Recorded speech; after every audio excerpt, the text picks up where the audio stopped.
And we're Well, live. hello everybody, and welcome back to the Audio Quest. Yeah, we are live. We're having some StreamYard issues, it looks like, delays and things like that. So we're sorry for being a few minutes late. Want to welcome to the show, along with Novice Nick, who's here every week, Adam from The Freight. Adam, thanks for joining Hello today. there, gentlemen. Thank you so much for Yeah, having me. good to Thank have you. And his producer slash engineer slash mixer, Jeff Rosen. Jeff, thank Thank you you. guys so much for having me. Yeah, appreciate it. Yeah, you're welcome. So this kind of came up as over time, really. First talking with Adam and meeting him on Surface Noise with Chance, and then getting the actual record and listening to it, and then going through this with a night back at Surface Noise talking about it. And then I, got a CD copy of it and wanted to compare it because this sounded so fabulous. And these two sound about as close as any two can sound, in my opinion. Usually there's more deviations between the two. But I said to Adam, there's a lot of questions I have about how this was recorded and engineered and mixed. And I said, I'd love to talk to the guy who's involved with that. And so Jeff was asked, and he was gracious enough to come on. So we're really going to get into the weeds of the recording process and how this album got birthed, I guess I'll say. And, that I think is taking it from, from concept to grooves or to pits in a CD, whatever you want to call it. And so that's kind of the journey I want to take tonight with you guys, if that's okay with you. Sounds great. Absolutely. I never get to peek behind the curtain. Yeah. So yeah, that we'll wait. People are probably joining with the new link that came up. So Adam, tell me how long the Freight's been going as a band before we get into the physical album. Yeah, we formed around 2018-ish. Started getting together and making some music. I had some songs that I had written. Kind of just built up a catalog over the few years previous, and time just kind of accumulated, built up some songs, put some word out to some local musicians around the area, and we got some people together. And it just so happens there's a fantastic venue near us called Soundcheck Studios, right where we're all located, right in the middle of us. And they also have rehearsal rooms and monthly rental rooms, and we got a room there. And they opened right around the time we formed as a band. We got right in, and we've been jamming there pretty much ever since. And they're also an incredible music venue themselves, and we've had lots of great music venue times there too. Jeff's been a part of a few of them too, and it's always a good time. Good. Some would say too much fun. Yeah.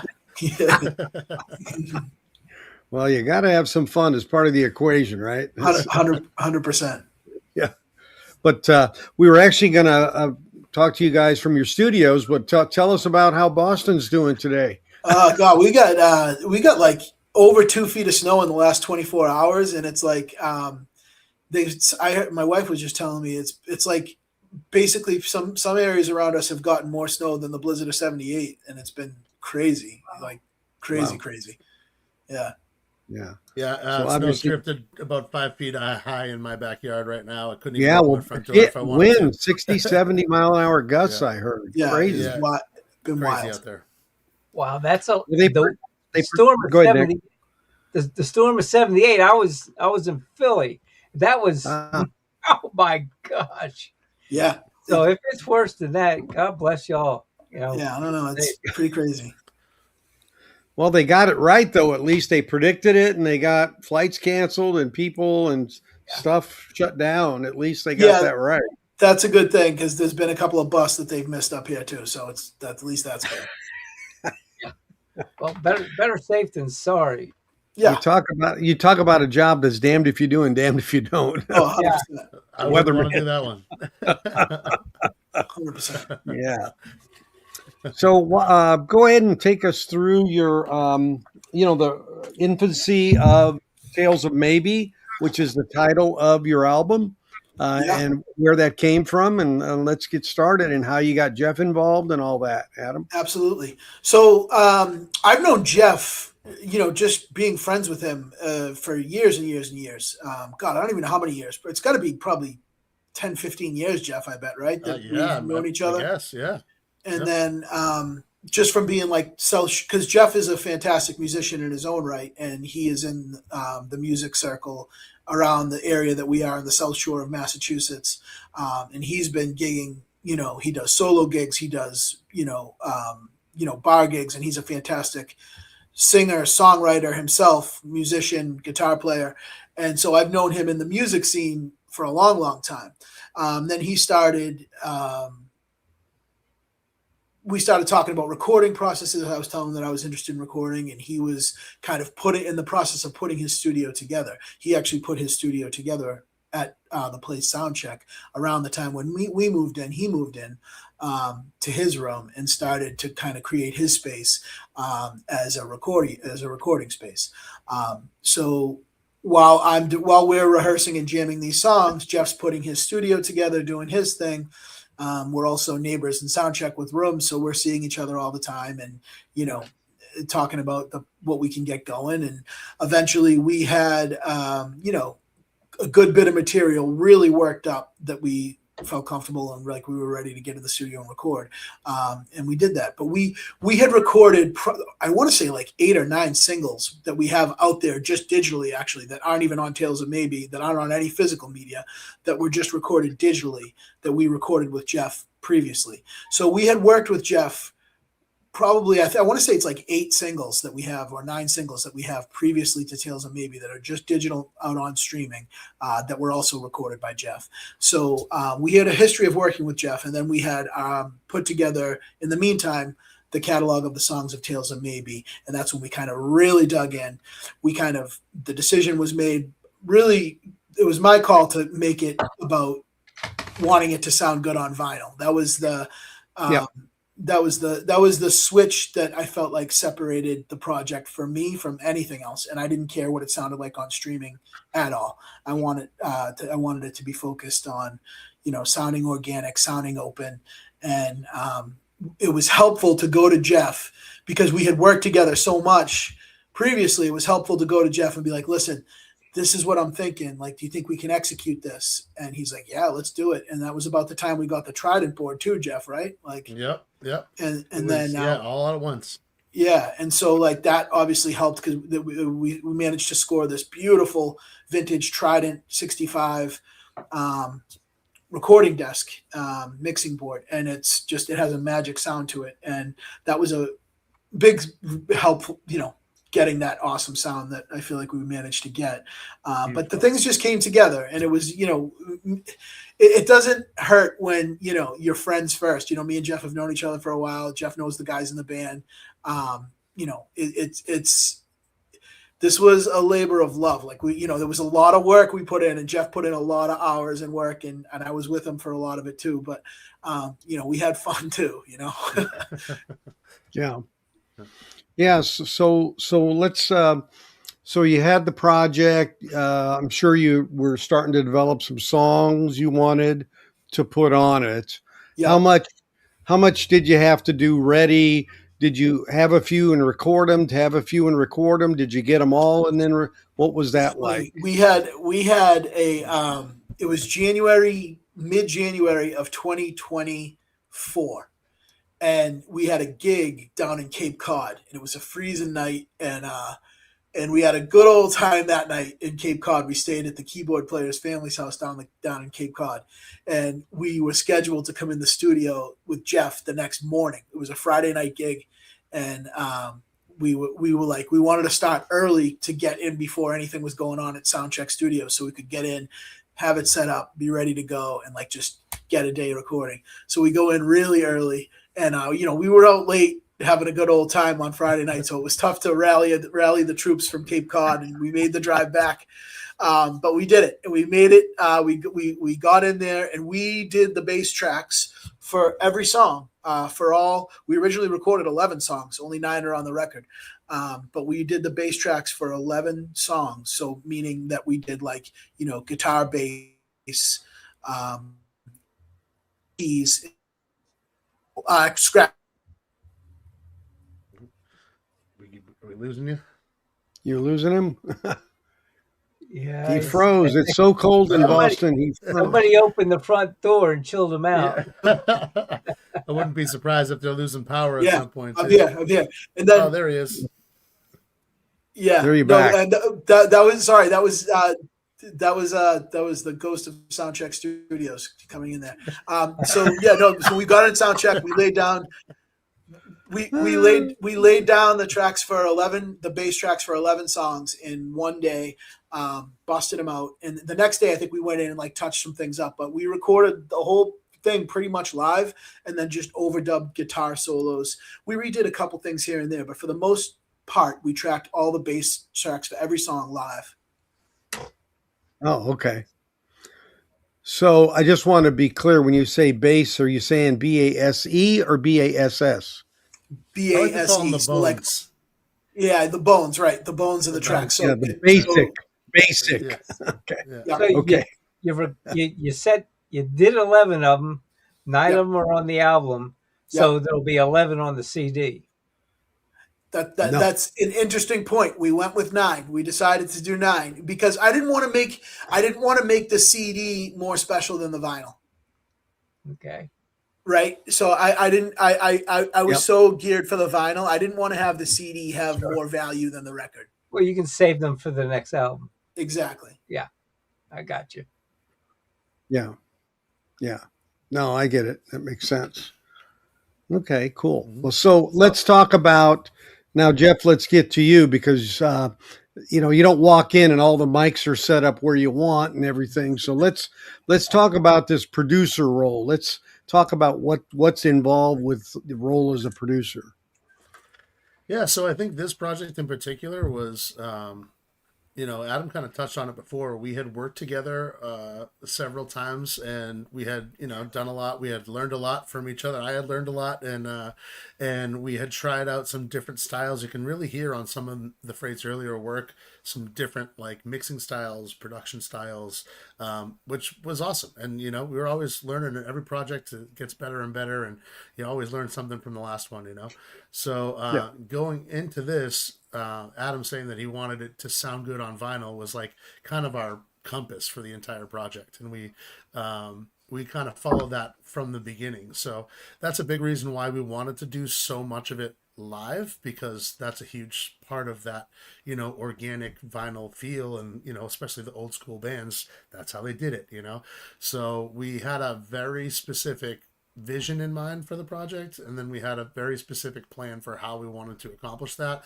And I think that honestly, right there, that is the one thing that you can't change that later. You can't fix it in the mix or whatever people want to say. So we spent a lot of time making sure that the bass tracks were as good as they could possibly be, or the bones, I should say, or as good as they could possibly be before moving on to the next phase. And I think that's one of the biggest reasons why the album sounds as good as it does. The first 30 seconds of the record, what 2 words first came to my mind? What's that? Mic placement. Yes. Yeah. So there was a lot of thought that went into that, because I wanted, obviously these songs are pretty varied. There's a lot of different, we have everything from like straight loud rock and roll to some quieter ballad kind of things. And so I really needed to, since we were doing so much of it live, I really needed to make sure that whatever mics I had could either be used for a wide variety of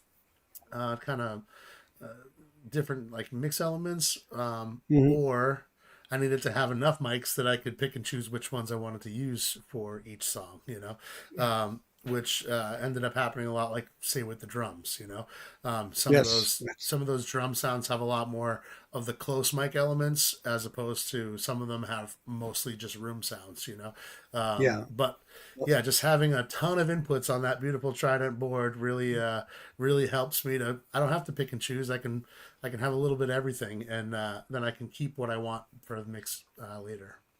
Which well, the drum, I'm a drummer, so the first thing that always hits me is the drums. Right. So the miking of that It's very, very realistic, I guess I'll Yeah. call it, for lack of a better term. Well, thank you. I I, appreciate it. That's Yeah. I thought the drum sounds that Jeff got for this record, like I got to give him so much credit that, like, I thought the drum sounds he got were so fantastic. Like I was blown away by how good the drum sounded. Yeah, thank you. yeah, it was very, it was a very raw kind of sound to me, I'll Yeah. call it, for lack of a Mhm. better term, but in a good way, Yeah. Right. 100%. yeah, and So, so, go ahead, Jeff.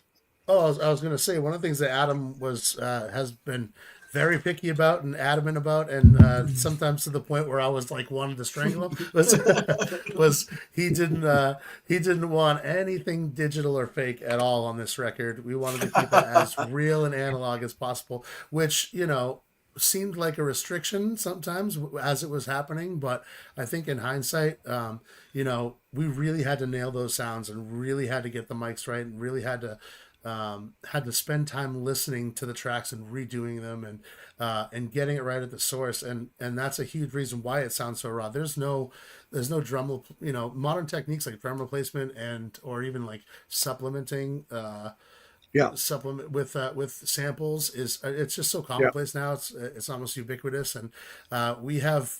I want to say it's none, but if there's any on the record at all, it's very, very, very little. And so it's yeah, these are all like raw, out of the box sounds that have just been captured correctly, and then mixed. We mixed the hell out of them when we got to that stage. I'd so, like to say how did you first capture the tracks that you were capturing? What Mhm. method did you use to capture them? What device? Yeah, so everything that we captured for this record went through that Trident board. So we had, mics. We had pretty much close mics on the entire drum set. We had some stereo room mics, overheads, obviously. We had some. I had some hallway mics. Sound check where my studio is actually inside of a giant warehouse. So one of the things that's really unique about that space is I can set microphones kind of down the hallway further and further. So the bigger, more John Bonham sounds that we got were it had Oh, a that lot to do. explains some things. It Okay. had a lot to do with getting those really far mics involved in the process, But the room where the drums are in particular is actually very dead and relatively small, which is I really like because I can get all that up close tightness, that in the intimacy of the kit, and then I can still get all that the bigness and the roundness from the hallway mics, and so that is I think a big reason why we have such a unique drum sound as well. For everything else, we took DI inputs through the console, but we also had microphones on all the amps and everything. So I tried to give myself as much to work with because we were really trying to capture that live feel. I didn't want to worry about down the line. Oh man, let's re-record this, or I wish I had this mic or whatever. So Yeah. I definitely overdid it with miking everything and extra miking everything and taking DI inputs, and we did as much as we possibly could. And then the isolation was a big part of it as well because where our studio is, we basically have two rooms. We have the live room and the control room, and so any of the instruments that are DI, we had in the control room with me. We had guitar amps were actually like out in the hallways, separated or in other rooms and closets and all kinds of things that were far away so that they wouldn't we wouldn't get any type of bleed. And then the drums and the bass were the only thing really live in the room. So that helps me to again get that isolation, but still they're really playing live. There's no tricks there. It's a big sound. It took a lot to set it up, but we got it. yeah. So, how many tracks total were you recording then? Would you say? Oh man, it's been a while. So It was probably a lot because you had each drum mic, right? I mean, it was. yeah, well, I think Oh yeah. I think we had about 18 mics just for the drums. Um, yeah, yeah.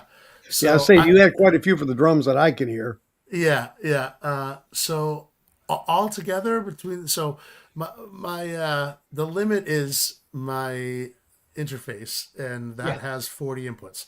So we definitely didn't hit 40. I I would say we're in the 30s somewhere, maybe low 30. I don't know, maybe 30. I don't know. So, Yeah, it's gotcha. been a long time.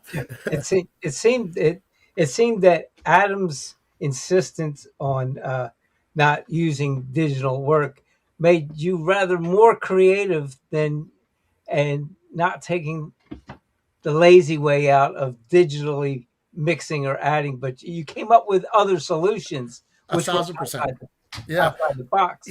You know, and like I said, there was times where, we definitely had so we went back and forth a little bit on that, and I was like, oh, come on, do you think it's really gonna matter? Do you think anybody's gonna really hear that? And Adam Yeah, was like, no, we're not, we're doing it.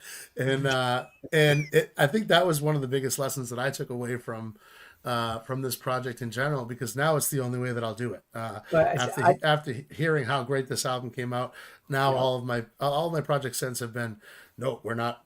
I'm not messing around with any of that stuff. It's nice to have it if you need it, but it's way better to not need it.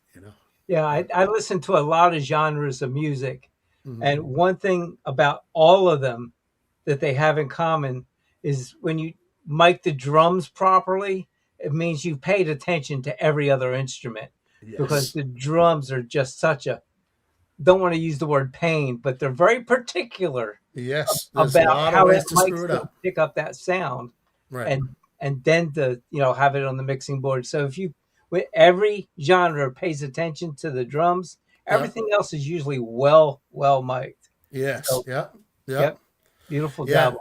Drums are definitely the trickiest thing to get right, for sure. Hmm. Um, So from the Trident, where did the sound go to be recorded then? so everything everything goes through the Trident, and pretty much the way that my studio is set up is it's a hybrid setup. So everything going in is analog, and then once it's in the computer, all the mixing is done completely digitally.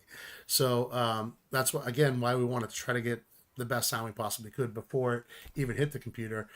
So I do have some outboard compressors, and certain things were going through those compressors, but mostly I used a combination of just saturation from the preamps in the Trident console and the EQ in the Trident console to just go straight into my interface and into Pro Tools. Like I said, there's a few channels that had some light compression on them, but I wanted to, because we were talking about vinyl and that end goal, we wanted to really preserve the dynamics and not over compress things. And so I was almost like a little gun shy about using any compression even on the way in, because I didn't want it to be baked into our sound and then be like, man, now it sounds squashed. Yeah, So all that work and it's gone. yeah, right, right. So we kept it very raw. Really the only kind of compression for 90% of those tracks that happened on the way into the computer or into Pro Tools was just the saturation and natural compression we got from the preamps. So, Hmm. yeah, Nice. Okay. yeah. All right. So yeah. So the when we talk about the mission of it being made for vinyl, Hmm. I think that's what I want to make sure we get clear of. What were the things that you did and didn't do? That Ah, we're in that that paradigm of this doing this for vinyl. So therefore, we're gonna do X and we're not gonna do Y. yeah. Yeah, so like one thing I can say for that is that was probably around the time where I started having you over the house, Jeff, to listen to because Jeff doesn't have an exclusive vinyl. Well, he has a vinyl setup, but not like it's not like his exclusive way to listen. So I Yeah, brought him over because I have a decent stereo setup, and I wanted him to come over and hear some of the super high, experience it. yeah, the real Right. like high quality records, some of the ones that I think are the best sounding, some of the ones that are sounds that I would be going for. And so I think, I don't know, correct me if I'm wrong, Jeff, but I think hearing it that way on like this nice stereo system setup and hearing what vinyl can do gave us a nice thing to like really have as like what we wanted the end goal to be. Yeah. Yeah, I obviously have always, loved vinyl, but I had never really experienced it to the depth that Adam has in his setup, Hmm. and it was definitely eye opening getting to sit in his listening room and spend some time in there, and since then I try to do it as often as I can. I Yeah, Yeah. show we up in call his that house all we the call time. that ear opening, Jeff. We Yeah, call yeah, right, yeah. And so, yeah, so, but there are definitely certain things that I noticed that we have actually been lucky enough to do some experiments with, as far as like the way that the compression feels in like digital media versus vinyl, and some of the EQ changes that happen. We've been able to sit in Adam's listening room and switch between of a vinyl copy and then a CD and then something streaming on different services, and it's been so ear opening, mind opening. yeah, It's been and it definitely helped me to be like, okay, this is the sound of vinyl, and a lot of it has to do with dynamics. There's just so much less compression involved yeah, in anything, eh, anything vinyl, but even through the decades, some of these fantastic records that you hear from the 70s and 80s had a fair amount of compression, but there was still a lot of elements that weren't necessarily up in your face. Whereas now, a lot of modern music has, not only is it compressed, but everything's kind of right there, and it's yeah, all loud, and it's there's yeah. not a lot of nuance to it. So my going into it, as we were listening and as we were kind of formulating our vision for the final product, I definitely had the mindset of, okay, there's a specific EQ curve that works for vinyl, not only because of the way that it sounds, but also the physical limitations of the medium, right? A lot of like super subby bass that you hear in modern music just doesn't work on vinyl. So we had to make sure that there wasn't a ton of that in there. We had to be very careful about phase in the high ends, so we weren't getting anything wonky happening there. We had to be just there had to be a lot of discretion about where we were compressing and what we were compressing and how far, in the depth of field we wanted sounds to feel, as opposed to just are they loud enough. Yeah.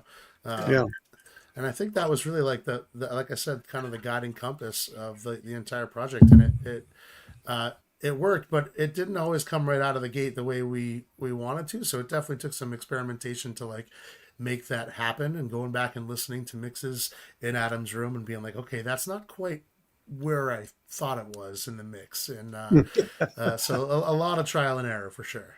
Yeah. And Well, go ahead, Adam. that was me. Oh, Nick, sorry.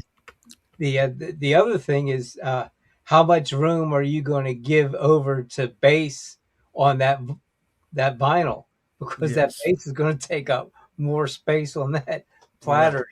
So exactly, that's a limiting factor as well. right. Um, and I think it definitely helped that we got some really strong. Actually, I was kind of surprised at some of the songs, at how much like I was able to let that bass guitar like really, really come out, and how that really super low end on that kick. Um, Yeah. but it worked, and I just tried to push the boundaries. I definitely brought some more like modern mixing techniques in into it, but I always kept that compass of the original, of not only working for vinyl, but also that kind of that feel of vinyl and the older bands, and yeah, I don't know. I was really honestly surprised.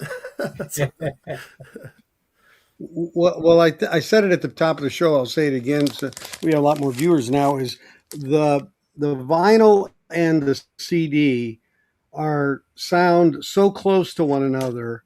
It's rare that I ever would say that. And it was really hard for me, the blindfold test kind of thing, not knowing which one was playing. I really had a tough time, and it usually is a no-brainer, honestly, between CD and vinyl. So the sound of the CD is reminiscent of the vinyl, and I think the effort you made is what made that, come to life. That's awesome. I feel that, and I feel that the ability of a guy like Ryan K. Smith to cut something well to give you the most that you can get, and your sides aren't too long. That's another advantage, that you have. You're not pushing it. You kept 2 songs off so you could cut it right. That was the only reason those 2 songs were left off, was because of the side length. Yeah. So it's all the little nuances of that particular approach that you made on it. Now, give me an idea, Jeff, if you can. When it came, you've got all the raw data, all the raw sounds. The mixing process. It's always interesting to me why some things are louder than others, why some things are left or right. Seemed your drums were pretty much to the way they were oriented from what I could tell as a drummer. Yeah. And that was by design, I would assume. Yeah. There's 2, again, a little more modern, some old school stuff. You hear the drums definitely more to one side or the other. I typically either like to pan everything to drummer's perspective, or more recently, more like you're looking at the drum kit, and that was again a big part of creating our soundstage, because we put a lot of thought into having things feel like they were either in the room or like there was a space that the music was happening in. Mm-hmm. And in order to do that, you really have to place things not only left to right, front to back, but also volume wise, and all those things kind of work together to really create that sense of a soundstage, So we definitely made some choices with panning and volume and even compression. That the only things that are compressed typically on this record are the things that I wanted to push back and make them feel like they were further away, and so that was a creative choice, as opposed to like, I need to compress this so it's louder kind of thing, Yeah, right. Right, which we didn't I didn't want to do that. Are the drums panned? Yeah, the drums are panned. It's a great question. It definitely depends on the song, but typically, like my actual drum channels, I'll pan pretty hard, but then they all go to a drum bus, and then the bus gets panned, mostly to the center, but depending on the song, I'll figure out how wide I want that center to be. So, sometimes they'll be locked straight down the middle. Very rarely. Most of the time, I have kind of like a 50-50 pan, so the drums just feel a little bit behind the music, unless there's something that really needs to pop. But I find that panning those drums just 50-50 leaves room for any like kind of percussion elements, or for maybe a guitar or something to really pop out at you on one side, so yeah, that's. Now, is that part of the fun of being a producer? The engineers is doing that part, which I want to add on. That is part of the fun. Oh yeah. As we were talking before we went live, was now imagine you have those channels and you're trying to reproduce that sound into our rooms. Okay, mm-hmm. Right? Mm-hmm. Now let's do it in Atmos. Now we have more. Yes. Yeah. More decisions. Hard decisions. I would love to get into an Atmos room, right? And just mess around. Yeah, for sure. Crazy. I've already been. I've sat awake at night thinking about what I would do with an Atmos room. Right. Yeah. But it's one thing to think it, but then to hear it back is like, oh no, that doesn't work. But this over here, I thought about. Yeah. Right. It's really remarkable. For sure. I think you'd have a lot of fun with that. Someday I'll get there. Yeah. Did what would you say, Jeff, was the biggest challenge of the project? Besides putting up with Adam, I mean. That goes without saying. I was gonna say it's putting up with Adam. But I always came with booze, Okay, that's So a start. I always No. brought gifts, right? I always brought things, so that was good. At Yeah. You least, knew the bigger the booze, the bigger the ask. Yeah. yeah. So, Yeah, you know, always. no, really, it was and I say that with love because obviously we're good friends, Yeah. and it, truly, him pushing the way that he did not only made this record better, but it made me a better producer. So I'm grateful for it. I'm grateful because it really made me step back and like not just do what I was comfortable with, and it really forced me to be creative in certain ways. Um, does the band play basic tracks live together? Yes. So all the bones were done live. We discussed that a little bit, Yeah. but Right. yeah, all the drums, bass, keys, anything that was part of the the bones. It was all done live. Here's a guy who just bought your record. I love that. Oh, awesome. He's on our channel a lot. Yes. Cranberry Sauce. Glad to have you. That'll be a good time to flash that up there, I think. Love that. Yeah, yeah. Let me do that, Nick. Let me do at least a banner for now. Yeah, that'd be nice. There we There go. you go. Thefreightband.com. I'll show you the site here in a few minutes, but that's all you need to do. Go there. There's a get your copy today link that takes you to Bandcamp. So appreciate the support, of course, Much for appreciated. the Much band. Yeah, So we're not let's see. going anywhere yet. Just wanted to flash that Yeah, up. Yeah. What engineer do you look up to, Jeff, as an example of how you form your own art? Good question. Yes. You know what's funny is I didn't really ever like look up to a ton of engineers as I was getting started. I really loved the sound of records, and then I kind of was like, oh, this came from that studio. Oh, this was that. And so now you're actually putting me on the spot. I have to remember his name, but there is one that I love. I'm gonna look up his name. But it's because I find that here it is. There we go. Well, thank you for being you, because that's how I am. I was like, I really like this, and I have no idea who did it. I Yeah. need to go look. Yeah, Right. so thank you for having my disease. So I only discovered that this was my favorite engineer because I loved so much of his work, and as I would go and see where was this recorded, who did it, and I feel like a lot of people kind of go the other direction. No, I'm going to see what this guy has to say and what this guy has to say. So anyway, his name's Vance Powell, and he runs Sputnik Sound out of Nashville. But he is a fantastic engineer who does a lot of this like live kind of sounding in the room. He uses a ton of saturation as opposed to compression. Fantastic guy. Did a lot of Chris Stapleton's work. Cool. Oh, Great. Steve Albini. Yeah, man. All Yeah, kinds of good yeah, that's what questions. it's Steve Albini question. Yeah. Steve Albini's Steve Albini. He was an amazing engineer. I love Steve Albini, and I learned a ton from him, especially in the school of YouTube. I'm always looking at different engineers and what they have to say. Not only was he incredibly talented, incredibly intelligent, but just a funny guy. So I anything that Steve Albini has to say is, as far as I'm concerned, is Bible. It's Yeah, my favorites are Bruce Swedien, who did Michael Jackson stuff, and Yeah. Umberto Gatica. Okay. Who- I don't know that name. Yes, Humberto Gatica. Look him up. He's Yeah. done a lot of the Can you use best that stuff of language the in 80s. public? Yeah, I can.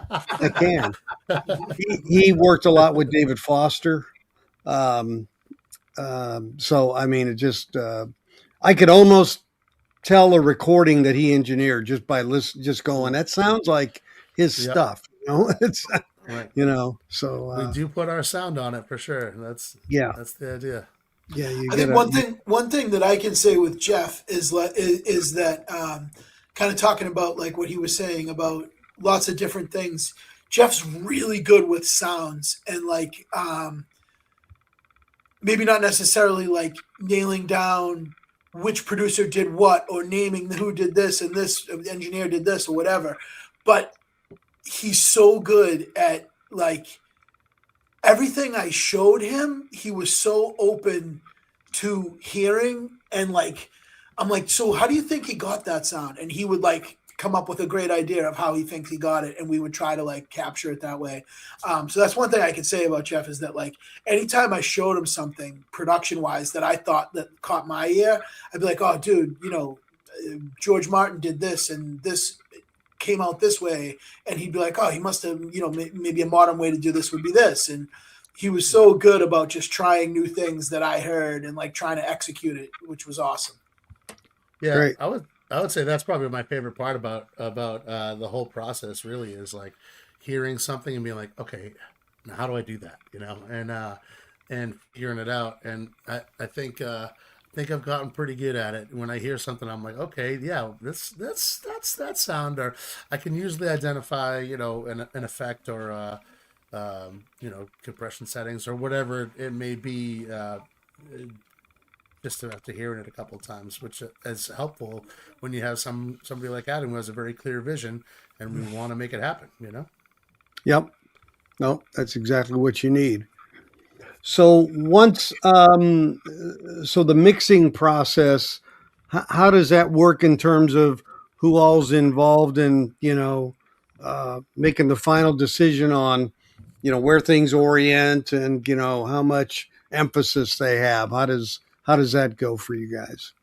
So kind of, I kick the band out of the studio when I'm doing the meat of the meat of the mixing. Smart man. Yeah, that's because that just only leads to problems. So, because nobody can ever agree, and sometimes it's hard to explain something when it's easier to just like do it and show them, and they go, "Oh yeah, no, that's great," Yeah. So, just kind of within the same mindset of really capturing fantastic sounds and then not having to mess with them too much. The next step in that was, all right, now we got everything recorded into the computer. My next biggest focus was to take those sounds that we captured, and that because we really preserved all the dynamics there, I created just a static mix, no automation, no plugins, no nothing, just literally volume and panning, and that's it. And I made the song sound as good as I possibly could, just doing that, and that's usually pretty much what I bring to the band. Maybe a couple of tweaks here and there, but once that's done, I bring it to the band and we go, okay, now what do you think? And they say, oh, well, the bass is a little too loud here, and I wish this was a little more reverb or whatever, and we tweak it. But we typically go back and forth on that, where I'll take notes. And the freight guys are also fantastic about giving notes, and so Adam kept that organized, and we and so they'd give me their feedback, and I'd do a round of mixes, and then do the feedback, and then we'd have a listening day, and we'd make tiny tweaks with the band in the room, and that's I think that's a big part of it, a big part of why the band was happy with it. But everybody has really good input, it's I always say it you got to leave the ego out of the mixing room, because it's easy to shoot an idea down, but it's also easy to just try it out. And if it takes 5 minutes to just try an idea, if it works, then sometimes that's amazing. And if it takes 5 minutes and then it doesn't work, then whatever, it was 5 minutes, Yeah. So we don't shoot anything down. We try everything. It was like the harmonica on the intro to Home. That's one great example of that, guys. It was there's one harmonica in the whole record, and it's on the intro to I think it's the third song, Home, and it was when we've been playing. That's one of probably the original songs that I wrote for the band. We've been playing that one for years in our live shows and everything, and so we've had that song down. And then I want to say it was maybe Steven the bass player, or Greg the keys player. One of those two was like, well, what if we had like a harmonica over the intro? And I'm like, really? I'm like, come on, man. Like, I just didn't hear it. And in that song, it's a pretty, it's like a Hendrixy rock and roll song. And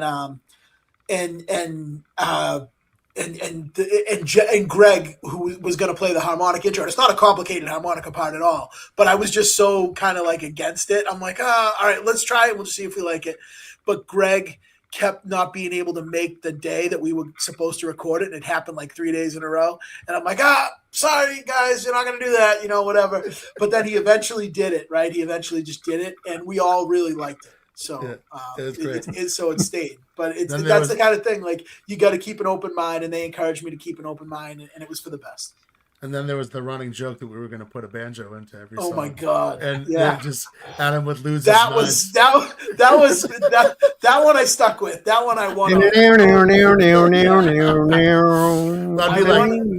I would get him real serious, and I'd be like, "Look, I think this song really needs a banjo part. Yeah. Just like, hear me out." Yeah. That one I'm very happy that I stuck my ground on. We do not have any banjos on the record. I like nothing against banjos, but we just not for that record. New movie called Dueling Freight. Yeah. Oh man. There's a time and a place for everything. And absolutely. I'm sure we'll do a song that'll call for a banjo, and I'm all for it. But there's just wasn't on that record. Name it. We don't do banjo. Yeah. So, what file format did you use when you sent it to Ryan? What kind of? Yes. So I'm pretty sure because we recorded the digital conversion at 24 bits, 48 kilohertz. So that's the highest fidelity that we had. There's an argument to be made if you're doing a lot, of digital stuff to go higher. But I kind of made the decision to keep it at that, to keep it as kind of like I don't know if there's any science behind this, but I just feel like if I'm changing the conversion rates and our sample rates and doing this, it just introduces more digital steps to the process. And so since our whole idea was to try to keep it as analog as humanly possible with the hybrid studio, we decided to do everything at that same sample rate and bit depth that we recorded originally at. So I'm glad we didn't go try to oversample Jeff. I think it was definitely the right call. I agree. I think that has a lot to do with why the CD and the album sound so close to one another, because probably going into it with the mindset that we wanted it to sound good on vinyl and then would put out a CD is kind of unique when you think about it, right? Like, when vinyl was the only option, people put out songs for vinyl, and then they put out, remasters or, hi-fi editions for streaming or whatever. And then vice versa. Now people put out music, most popular artists put out music for digital platforms, and vinyl's kind of an afterthought. So I think that the whole mindset of we're going to make this for vinyl first, and we're not going to change it for digital is a little bit unique, and that's probably why it sounds so similar. There's a lot of argument for just stopping at 48. There really is, and for vinyl, because there's not a lot to be gained there at all, and a lot of people, then you do your vinyl, you're done. Now streaming CD. If people want to oversample it, they can do it themselves at home. Yeah. So there's no sense in you doing it. I mean, to me, it's just muddying up the waters, per se. There's very specific cases where I would agree with oversampling or going with a higher rate to begin with. So, for instance, in certain plugins, especially like distortion plugins, they have internal oversampling, which is then kind of undone. But that's only because you get full back harmonics, and you can introduce some really nasty, harsh, high-end frequencies that are kind of the opposite of what you're going for with an analog sound. Yeah. So I definitely did do some oversampling for particular plugins, but then it was immediately downsampled back into, which is usually internal. So, gotcha. Yeah, that's Adam. It looks like somebody saw your review of Axis Bold as Love and enjoyed it. I don't know if you guys listened to that, but wow, I did. The stereo UHQR blew me away. Yeah, it sounded like it did. It was really, really good. Really, really good. Nick, did you get it? I have the mono version. Oh, how was the mono? Incredible. Yeah, I bet. Now I don't have the stereo, so we can compare notes. Are there voices and talking in the background of the music that just is not in any other copy? Yeah, so I heard so many things. So in my review, like this is a record. Access Bold as Love is a record that I've listened to 1,000 times. Yeah. I'm a huge Hendrix fan. I went to Berklee College of Music. You know, we had a Hendrix lab. I mean, I studied Hendrix inside and out, and I've listened to that record in particular probably as much, if not more, than any other Hendrix record. And the way that it came through on that UHQR was incredible. And I think, yeah, that's amazing. And I think what they said was this Access Bold as Love is the last Hendrix record where they did a dedicated mono and a dedicated stereo mix. So it doesn't surprise me that the mono mix is equally as great because they were two separate dedicated mixes. So I'm sure they were both fantastic. I don't think you can go wrong. No, it was incredible. I was blown away because I have other copies and such, but Yeah. you just didn't get into the depth and into the tape like this does. It's just amazing. Lots of things were missing on your standard version. 100%. Yep. Yeah. Nice. Good. Yeah. Well, are those sold out? I don't know. I don't think they are. I don't think they are, but okay. They won't last long if they're not. I don't. Those are UHQRs that are my book worth it. Definitely. Yeah. I mean, if that's one of your favorite artists / records, then it's worth it. That's your thing. Yeah. Yeah. I mean, I agree with that. Yeah, there's still one more from the Steely Dan outfit that I would love to get, but we'll see. But they have a good stock of those, so I'm not worried about it right now.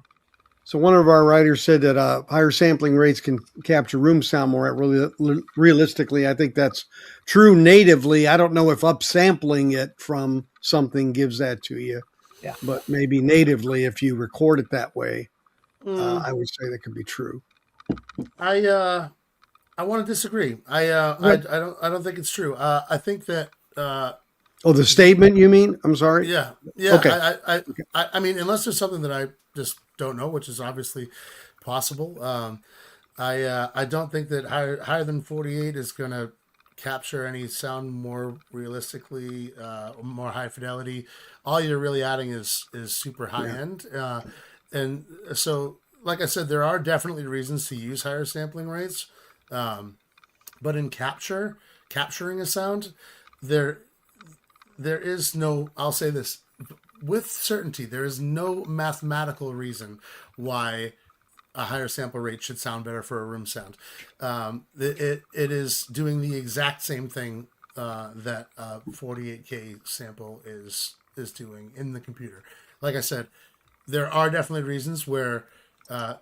That may be different. Like for instance, if there's any sort of saturation or distortion that is happening in the computer after you've captured the sound, for a certain, if you're doing any sort of like editing with like, pitch or timing or whatever, then sample rate can definitely make a difference.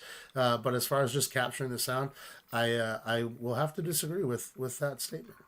Okay, that's fair. Our buddy Cesar on the other coast said, hope everyone's doing well. Well, these guys are blizzarded in. They're not in the studio because of that. So, so it did make a difference. Yeah. Nick's asking how much difference between the two since you had both versions there, cranberry sauce. What you got any input on that for Nick here? Yeah. Don't make me buy the other. Now you have to have both. Okay, Adam, pull out the test pressing because the tapes. Pull out tapes. Yeah. Tapes first. Tapes? Oh boy. Okay, so let's talk about tapes. Wait. Where is it?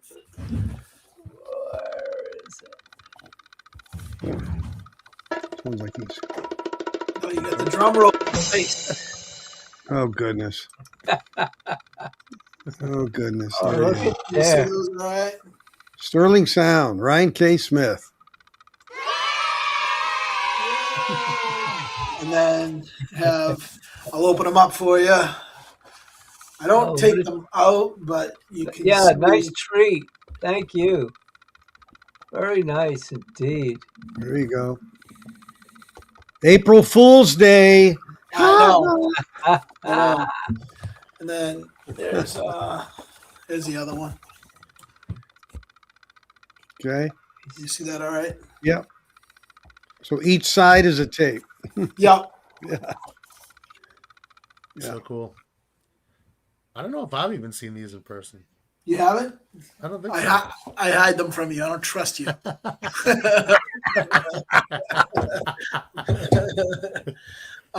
Yeah. So there are the tapes. Here's the fidelity test pressing. Ooh, there I am. Yeah, the blur comes in when you do that. I know. Yeah. I hate that. Damn Logitech. oh, look at that improvement. Wait. I know, right? Is There we go. that coming back? It's blurry. Is it? There we go. There you go. There it There is. we Oh, go. yeah. That's better. Yeah, All right up on it. Yeah. Okay. Oh, sorry. So yeah, there's the test, and yeah. So fidelity, I have to say, Sterling Sound, Ryan K. Smith, Fidelity Record Pressing, they were so fantastic to work with, and I'm a very small independent artist. We only pressed 1,000. Not how many actually. How many did we press? Jesus, now I'm like, no, we only did 500. Now that I'm thinking that, we only did 500 copies, and so we're a very small, pressing run. And this is, Fidelity's doing the biggest record reissues in the world right now, and they're Right. one of the best, if not the best, pressing plant to work with right now. And they treated us so amazingly. They were so good to us. I want to say his name was Todd Curtis, was the dude who I dealt with at Fidelity. What a great guy. He was just every step of the way messaging me, updating me, giving me information. And then just the quality of the product we got was so incredible from Fidelity, and the way they treated us was fantastic. And then, same with Sterling. And, working with Ryan K. Smith was just incredible. He sent us some video. I have a small YouTube channel. If any of you guys follow that, I have some video on my channel about, actually Ryan K. Smith, actually, when he cut the lacquer Right. at Sterling Sound, there's some video of him doing that. Yep. It's incredible. And then there's also video of our record being pressed at Fidelity, which is just so cool. Hey, Adam, can Yeah. you please tell us the name of your YouTube channel? Oh, it's oh God, I hope I get it right. I believe it's just the Freight Official. I think that's what my YouTube is, the Freight Official. I think if you just do the Freight, it should come up. You'll get it if you just search the Freight. Yeah, it if you just comes do up. the Freight, Okay, it I should just wanted come the up. folks to. Yeah. But I'm No, you're pretty right. sure it's the Freight Official. Okay. But here's what I want to point out, and I know the guys at Fidelity, Rick Hashimoto, and them, they're hitting it out of the park. Oh my God. Everywhere you go.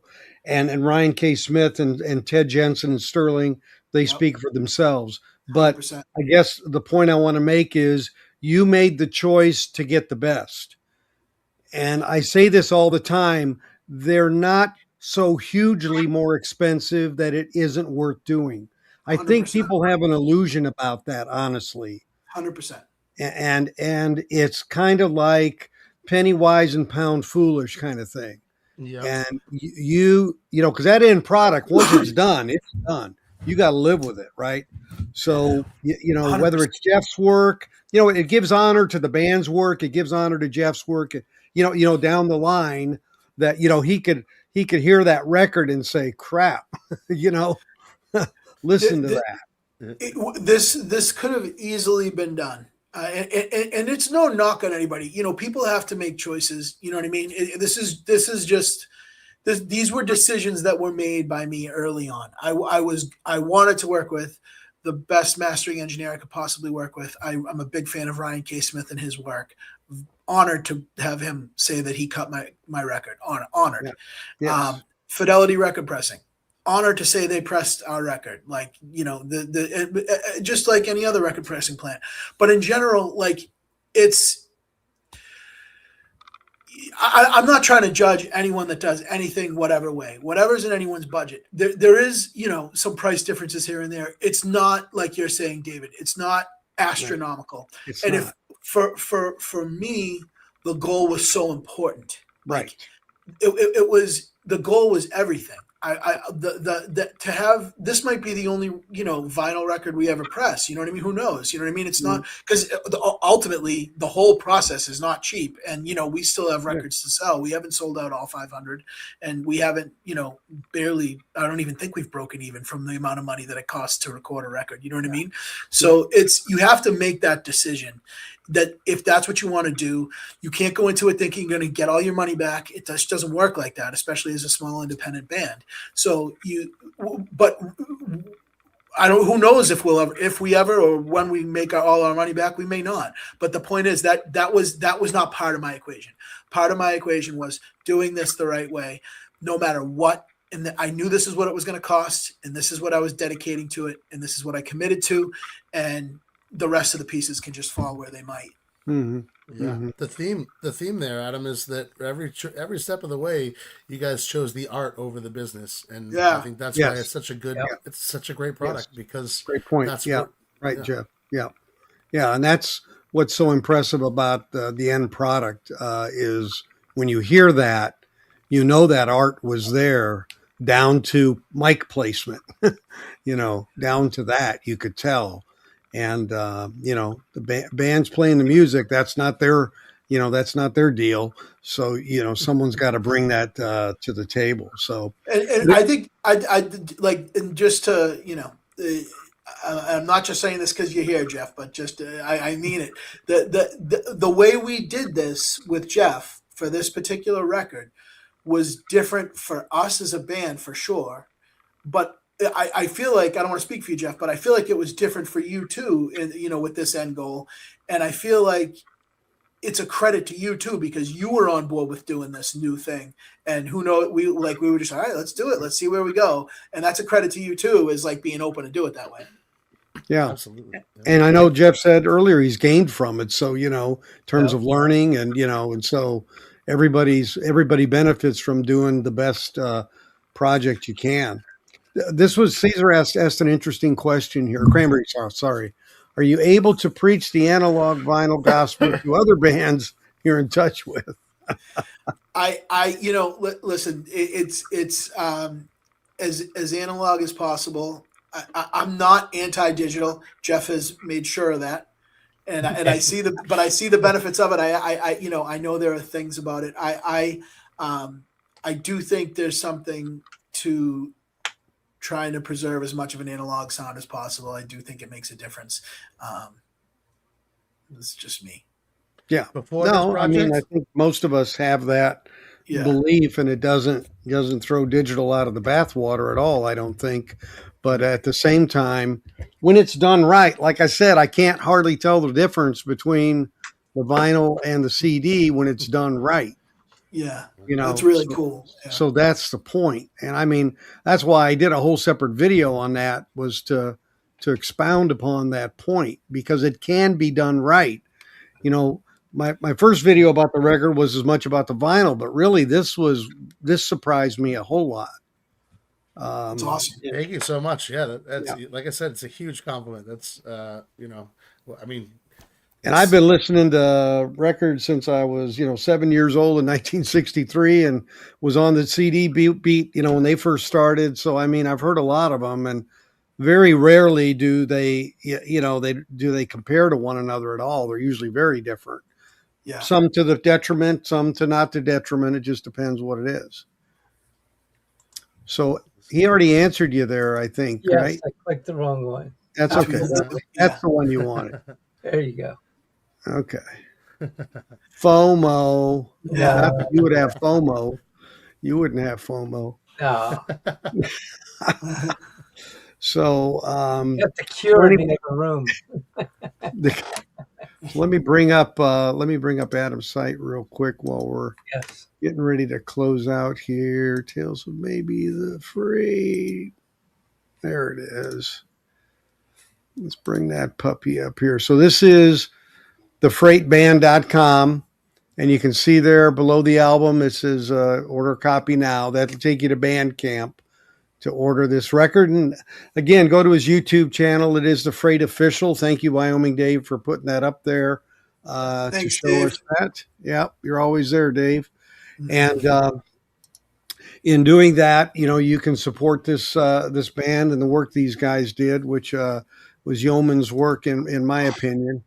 And I definitely feel like I definitely feel like what we ought to be doing is picking up on these bands that are, doing it the right way, doing independent, and and you're on streaming services as well. We are, yeah, we're everywhere, man. You can Back find on us. streaming services, I should say. Oh yeah. We had a little thing where I don't know if you know if I talked to you about this, Jeff, but Fly On got taken down. Yeah, I got it back up. It was a whole thing. I made a YouTube video about it, and honestly, I think the video I made on my channel helped. Really? That's another story. But yeah, So we are on streaming services, and for better or for worse, we're on streaming services. But physical media for me is where it's at. Yeah. No, absolutely. But you could sample the product, so to speak, like Costco. 100%. Yes, 100%. Yes. Go check it out wherever you listen to music. We're there. Yeah, super.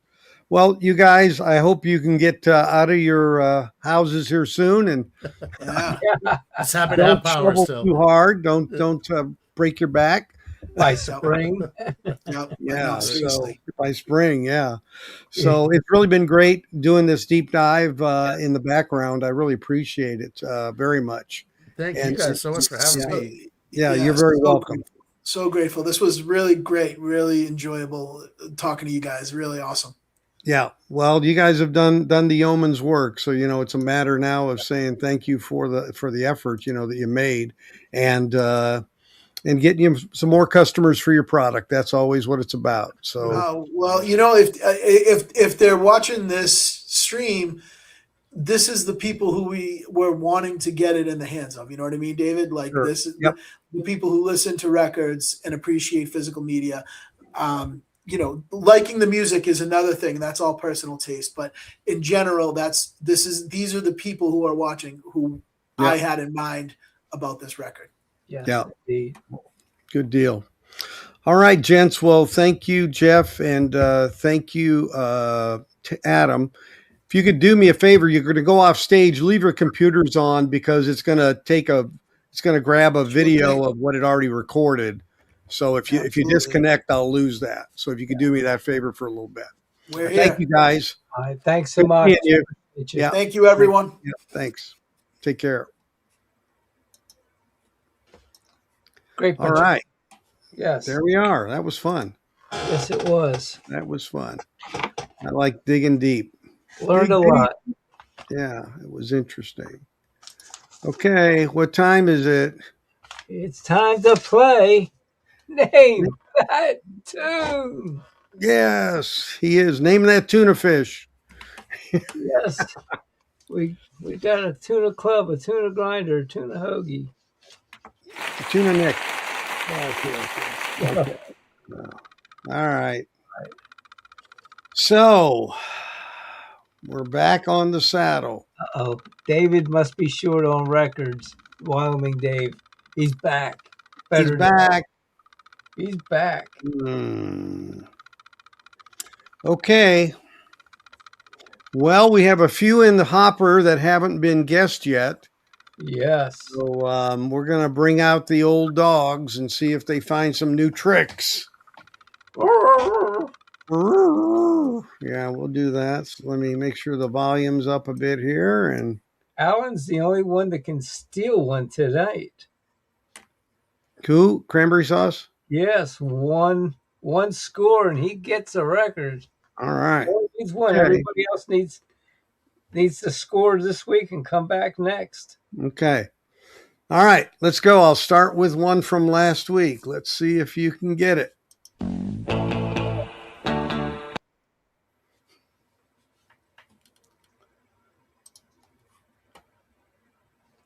Okay. I'll check out the album. Keep your eye out on the Louie responses. Louie, elite page. No. Nope. Too high in the register. Right? Something like that. Yeah. Yeah. What we got? All right. Let me Beg, play. borrow, and steal. What? Ohio, Who wrote what? Ohio players. Beg, borrow, and steal. Who's guessed that? Take one wild guess. Who's back? Wyoming Dave. Dave. He is right. Beg, borrow, and steal by the Ohio Express. Yes. That was before Yummy, Yummy, Yummy days. Yep, he got it. Good one, Dave. Nice score. That gives him 2 on the board. All right. Okay, let's go with the next one that nobody's been able to get.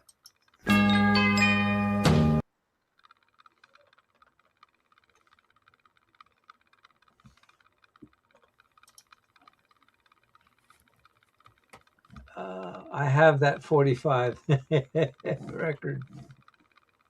You do? Wyoming Dave says he does. So what is it?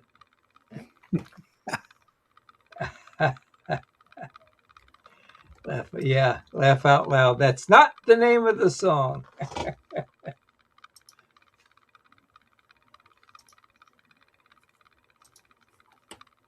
Not the name of the song. Let me play a little more.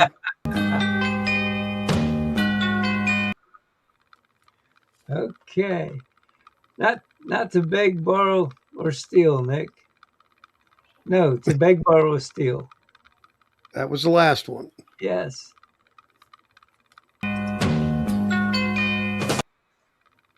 That's what I thought I said. Okay, sorry if I didn't. All right, but what's this one? You said Ohio Players instead of Ohio Express is what you said.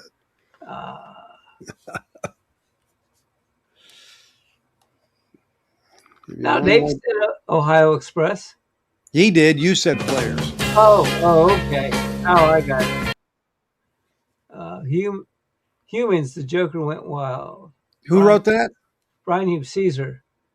Brian, Humans, Joker went wild.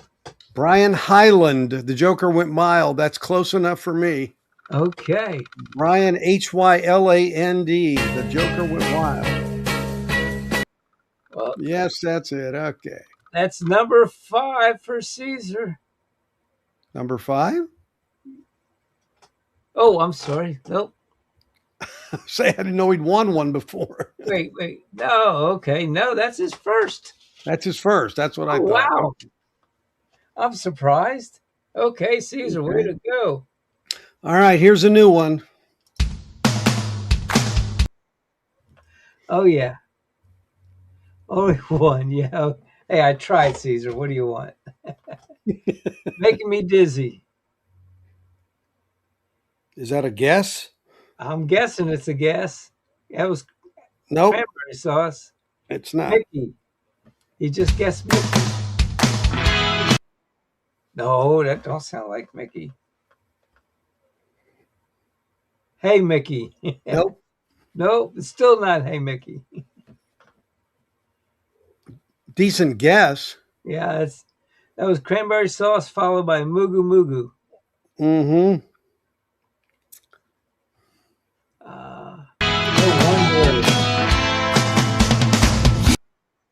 The Wanderers. That if that's a band name, what's the name of the song? Yeah. It was ended in a question mark. That thing you do. That is correct. Cranberry sauce. See, I told you cranberry sauce won. What can I say? My timing's a little off. It's not. It's named the tune, and Cranberry got the tune name first. So yeah. So that's number. To reiterate, that's number 5 for him. Yes. Oh. Okay. Hey. All right. I'm going to go back to one that nobody's gotten. Okay. This is the 4th one.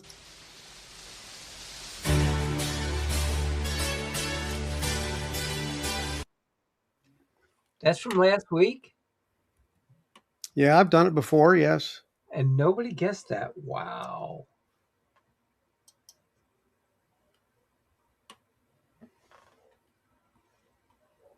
That's shocking. Looks like we're going to ELO, Summer and Lightning. Who guessed that? Caesar. That's correct. That's 2. He's done for the week. Done for tonight. Yes. Two under your belt, buddy. Yep. You can win a maximum of 2 each week. And that's your limit. So nice job, though, today. Very good. Yeah. I'm thinking. Uh-oh. Make sure. Yeah, I know. That's the noise you're hearing. Okay, this is going to be an easy one. This is our last one. Yes. Who can't play tonight? Who's already got 2? Anybody? Caesar and Caesar got 2 tonight, so that's he. Yep. Yeah, that's it.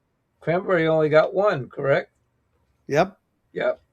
But he's a winner, so he has to reset. He has to reset. Okay. Okay, so let's do this one. This one ought to be easy.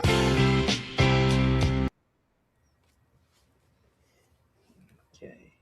We wait patiently for the guests. Survey says the internet must be slow tonight. Here we go. Any major dude? Nope. Any major dude? Nope. Mugu's 2 for 2. About as good as I'm doing. Cranberry sauce, got it. Yep, Midnight Cruiser. There Midnight it is. Cruiser. There you go. There's always room for Steely Dan. Yes. Absolutely. That's the second time tonight we spoke of Steely Dan. There we go. Yeah. All right. Well, we got everybody. So I got Cranberry Sauce will be getting in touch with you again. Yes. Since you were a winner. Wyoming Dave picked one up this week, right? Yes.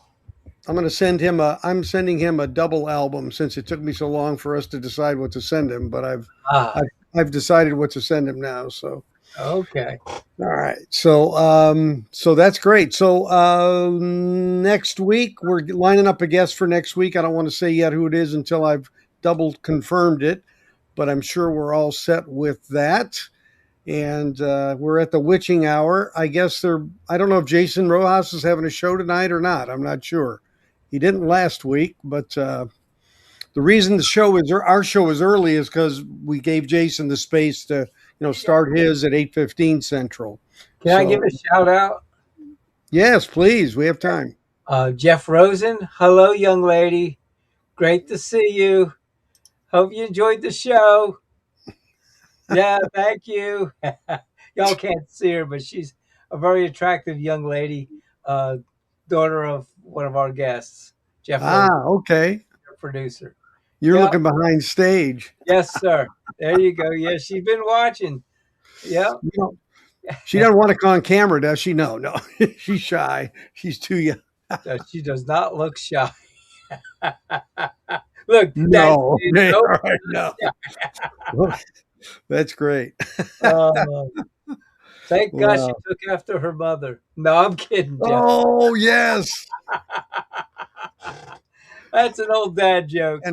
And Nick swings and hits it out of the park.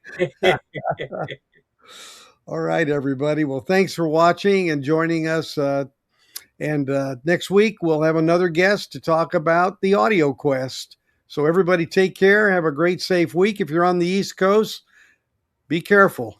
That snow's wet and heavy. I saw it. It's a great snowman building time, it looks like.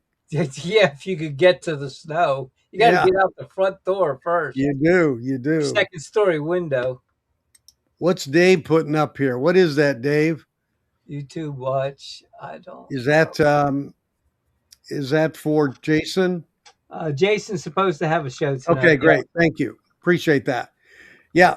So they will be on at 8:15. So, Yes, good. all right, everybody. Take care. See you next week. Yeah. I'll be doing a review. By the way, I'll be doing a review of Vinyl File. Probably tomorrow will drop. Heart Dreamboat Annie. I got Try and my hold on to early. this one. Huh? Try and hold on to this one. Yeah, I'm gonna do that.